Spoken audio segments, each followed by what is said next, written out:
Sanifu ammoo jirtu miidiyaa kana irratti illee numan harkaa waan akkasii keessas hin jiru. Numan harka isumaan laalaa garuu ummata kanaaf silaa sagalee taane amma ummata keenya gizee akkanatti ilaaltanii maaltu namatti dhagahama. Harargeeni arjoominaan beekamtii arrammoo daandii irratti biyyoota tokko qofaa miti. Nama silkiina bilbiluun ajaa'iba. Biyyoota adda addaa irratti faca'anii jiran biyya tokko qofaa miti biyyoota adda addaa irra faca'anii jiranii rakkoon isaanirra geesse rakkoo diinagdeeti, rakkoo namtolcheeti. Kana hundi keessanii beekanii rakkoo mootummaan itti dhufeedha.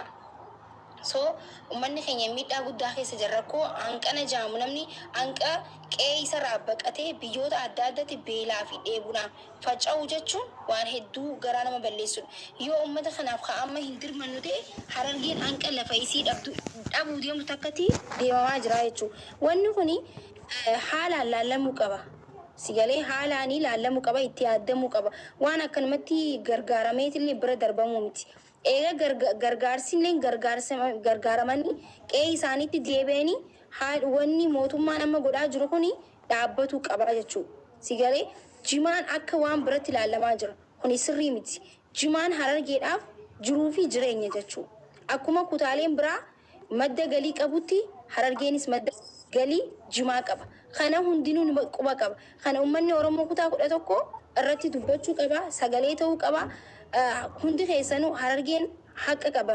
Uummata kutaa 11 Oromoo kutaa 11 biraa jechuudha. Saniifuu waan laabsutti sagalee ta'a nuti waliin bireennaa tokkummaan bireennaa waliin deemnaa miidhaa walloo irratti illee akkuma beekamutti miidhaa Oromoo kutaa 11 hunda irratti akkuma argame ani ta'e Oromooti hundi keessanii beekanii arra garuu uummata keessaa bee haala kanaan arkuun akka malee nagaddisee jira.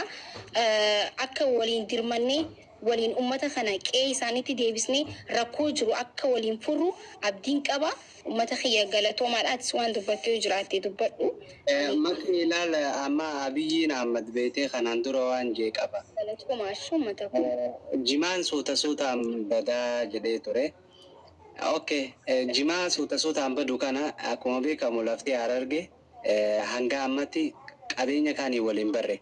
Qamadii garbuu kana amma lafoota baddaa yoo ta'eef malee lafoonni hedduun biyya keenya keessatti jiddu galeessaa fi lafa badda-daree fi lafa gammoojjiidha. Amma lafoota kanarratti kan baay'ina waggoota dheeraaf oomishamaa ture jimaa isa jedhamu kana. Okay, amma guyyaa keessaa kaaniituma ogguma kanatti jimaa kana buqqifneetuma dhabamsiifnee irra rakkisheessinee uummanni kun akka isaan jibbamanii buqqaasan goona yoo ja'an. Okay, namni tokko birra waa harka kana qabatee harka kaaniitiif booya. Amma hawaasni keenya uummata kaanitti dhufame fuuluma duraan jechuudha. Jimummaan irra rakkishee isaanii ofirraa qaban kan nama fakkeenyaaf abbaan kiyya jimaa waggaa darbe waggaa tokko dura 100 gurguratee ture. 100 immoo akkasina fakkaata. Garuu bara kana 800 gurgurate. Qarshii 800. Shuf ooyiruu guutuu. Waggaa tokkoon dura ammoo meeqa gurgurate 100 gurgurate. Argite isaa obaasee itti lafa'ee qarshii meeqatti baase obaasanu bishaan obaasittuu qarshii birrii hedduutti baase. Garuu isuma ofirraa quban qabne jimaan irra rakkishe. Qarshii 800 qofatti jimaan irra badurra jee ofirraa irraa kaasisiise. Shuf argite isaa udirree dawaa geessan jechuudha. Iddoo biraa bakki hidhees geessan hin jiru. Kanaaf mootummaan kun hawaasa kana lafa jala itti himee yoo jimaa kanallee balleessuu barbaade uummanni kun akka qophaa'u godhee waan biraatiin wal barsiisee madaabaraan amma Abiyyiillee dubbatee jira. Lafa keenya balleessee jira madaabaraan. Hawaasni akka diqeetti deebi'uu godhaa jira. Waan kan hunda hawaasni akka ofirraa laalu godhee yoonii fi lafa jala irratti dalagan bareeda malee lafumaa kaaniituma yoo hawaasa kana mudhii keessa dhawan uummanni kun hawaasa uummata beelaaf saaxilama silaa waan kana mootummaan dhaabbatee itti yaada ijuun qabanillee.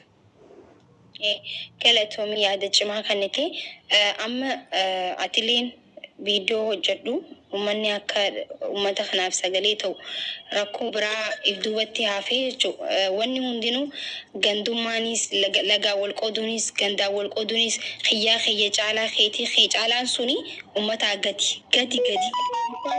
gantummaadhaa miti as biratti mootummaan biyya guutuu bulchuu ummataa gad kophee ummataa jala jira jechuudha. Wanni ummata irra caalu tokko illee hin jiru. Waa hunda caala haa ummataatu dursaa ummataaf sagalee haa taanu. Atilleen sagalee tahii galatoomii anilleen silkiin chaarjiin irra cufu jira boof deema galatoomiyaa waan dhufteef. Thank you. Asii obboleeyyan kiyyaa rabbiin hawaasa keenya kana biraa mata keenya argeetiif illee akka sagalee taanu inshaallah abdii ofirraa isinirraa illee qabna. Ammaan tana akkuma ustaad ibsaan faanuu jedhan rakkoon jimaa akkasii jimaan akkanaa osoo hin taane rakkoo beelaatiitu uummata keenya harkaa qaba. Maaliif waan isaa waggaa hedduudhaaf irratti of gatanii ta'aniitu harkaa badaa jira waan ta'eef kana. Ummata keenyaaf sagalee haa taanu isiniin jenna. Hedduu isinii wanni jenna. Aashee kottuu seenime. Deemii kottu deemiiti kottuu seeni.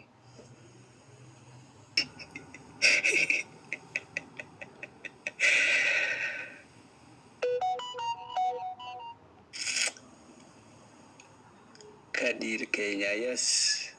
Eesh taphannaa yaa Aashee. Taphannaa maali?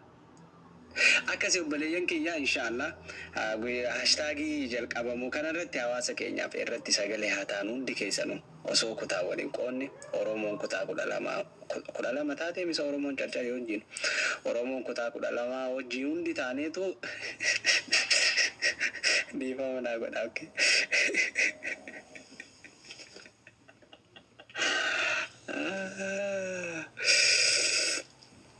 Oromo makkii jaaladhe aboo makkii yoo jaalatte gabbara fidii kottu.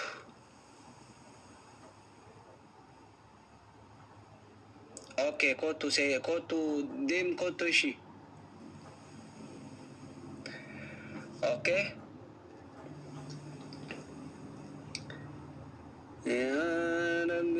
Galani ke kuma kuma galani ke kuma kuma.